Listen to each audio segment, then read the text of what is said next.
गुजरात के चुनाव में प्रचार का जोर है तो गलत बयानी और अभद्र बयानों की भी लगातार शोर सुनाई दे रहे हैं। सबसे पहले हिमंता बिस्वा शर्मा ने राहुल गांधी की दाढ़ी को लेकर जो बयानबाजी की थी, अब उसके बाद कांग्रेस के अध्यक्ष मल्लिकार्जुन खड़गे ने विवादित बयान दे दिया।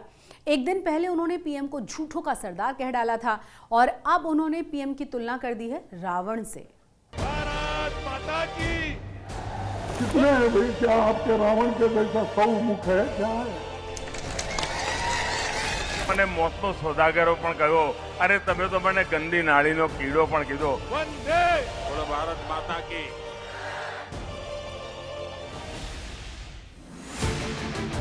राज्य में चुनाव हो और भाषाई तौर पर तनाव न हो, ऐसा कहां संभव है? तो गुजरात का समर जैसे जैसे परवान चढ़ रहा है, वैसे वैसे अभद्र बयानों का बवंडर आ रहा है। कांग्रेस की नैया चुनावी भवसागर से पार कराने उतरे मल्लिकार्जुन खड़गे ने पीएम नरेंद्र मोदी को पहले झूठों का सरदार कहा और अब पीएम की तुलना रावण से कर दी। हर वक्त अपनी ही बात करते हैं। आप किसी को मत देखो, मोदी को देखकर वोट दो। अब भाई तुम्हारे को तुम्हारी सूरत कितनी बार देखना? कारपोरेशन में भी तुम्हारी सूरत देखना, एमएलए इलेक्शन भी तुम्हारी सूरत देखना, एमपी इलेक्शन में भी तुम्हारी सूरत देखना। हर जगह कितने हैं भाई? क्या आपके रावण के जैसा 100 मुख है? क्या है? खड़गे ने इधर दिया बयान और उधर मच गया जबरदस्त घमासान। बीजेपी ने बयान के विरोध में सर पर आसमान उठा लिया, तीखी टिप्पणी आई।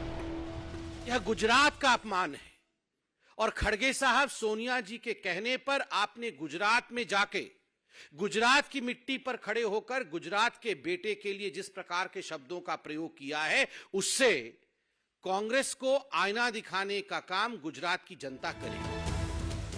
बीजेपी आरोप लगा रही है कि कांग्रेस बर्दाश्त नहीं कर पा रही है कि एक सामान्य आदमी जमीन से उठकर भारत जैसे राष्ट्र का प्रमुख बन गया है। जो खड़गे जी ने कहा, यह दिखाता है कि वो किस प्रकार से एक राजशाही और परिवारवादी मानसिकता के तहत एक गरीब समाज से आए हुए व्यक्ति को प्रधानमंत्री बनता देख उनसे हजम नहीं हो पाता और इसीलिए इस प्रकार की शब्दावली बार बार इस्तेमाल करके कांग्रेस पार्टी अपना असली चाल चरित्र चेहरा दिखाती है।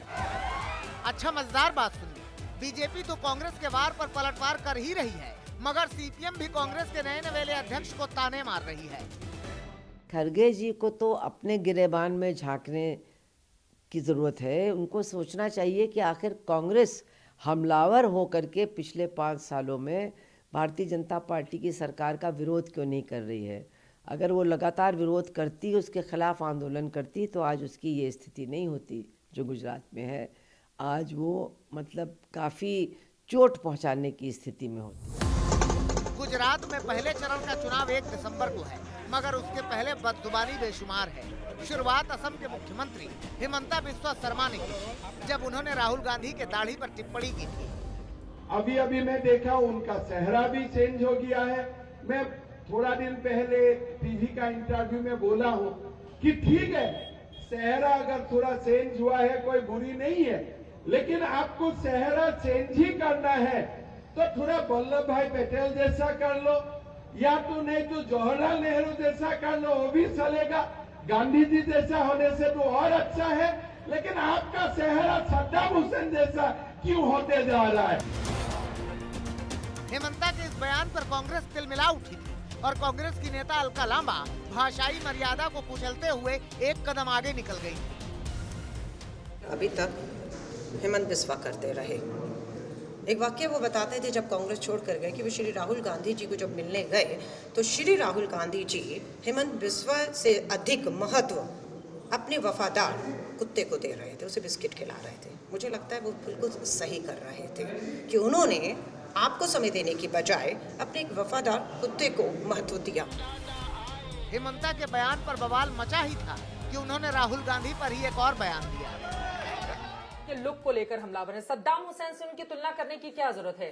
कभी बहादुर शाह जफर का आपने मतलब दाढ़ी बढ़ा लिया, आप कह रहे दाढ़ी कटवाओ और राहुल गांधी को ओरिजिनल दिखाइए। मैंने बोलता हूं कि दाढ़ी कटवाने से आपको नेहरू जैसा दिखाई देगा और अभी आपको सद्दाम जैसा देख रहा है, तो उसमें तो हर माँ बेटा को बोलता है बेटा तुम ऐसा मत ड्रेस करो, तुमको गलत दिख रहा है, तुम थोड़ा ठीक ड्रेस करो। आप भी तो अपना बेटा को बताते हो ऐसा। लेकिन आप बता रहे हैं ना राहुल गांधी 22 साल वो पार्टी में रहा, थोड़ा तो उनके लिए तो मेरा सिंपैथी है ही ना। दाढ़ी हटा दें, वो नेहरू जैसा देखेगा और दाढ़ी के साथ सद्दाम जैसा देखेगा। पहले चरण के लिए प्रचार का शोर आज समाप्त हो चुका है। बीजेपी 27 साल से गुजरात जीतती रही है, वो इस जीत को बरकरार रखना चाहती है और विरोधी दल इस रवायत को तोड़कर नया रिकॉर्ड कायम करना चाहते हैं। सबके अपने अपने जोर हैं, मगर इस जोर के बीच असभ्य भाषा का प्रयोग निंदनीय है। चित्रा त्रिपाठी, मिलन शर्मा और गोपी घांघर के साथ आज तक ब्यूरो।